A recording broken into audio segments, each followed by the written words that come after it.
Sulaymon alayhissalom muhri bir-birining ustiga qo'yilgan ikki teng tomonli uchburchaklardan, ya'ni Dovud yulduzidan iborat ramz bo'lib, afsonaviy Sulaymon podshoning muhr uzugida tasvirlangan. Bu uzuk Sulaymonga jinlarni boshqarish va hayvonlar bilan gaplashish imkonini bergan. Sulaymon 72 ta jinni mis idishga muhrlab, ularni o'z irodasi bilan boshqargan. Afsonalarga ko'ra, u ruhlardan ko'plab yashirin bilimlarni olgan va hayotida ulardan foydalangan. Turli sharhlarga ko'ra, uzukda yaratganning ismi yoki nurlar ichidagi Dovud yulduzi ramzlari joylashgan. O'rta asrlarda Sulaymon muhri dunyo tarixining 7 davri belgisi, farishtalar va sayyoralar bilan bog'langan deb talqin qilingan. Musulmon dunyosida bu ramz aql va donishmandlik belgisi hisoblangan. Masalan, Marokashda Sulaymon muhri tushirilgan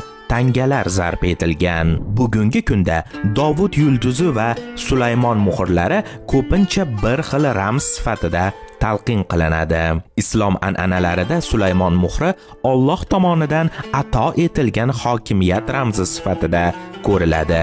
Shuningdek, islom madaniyatida Sulaymon muhri ko'pincha uy ro'zg'or buyumlarida aks etgan.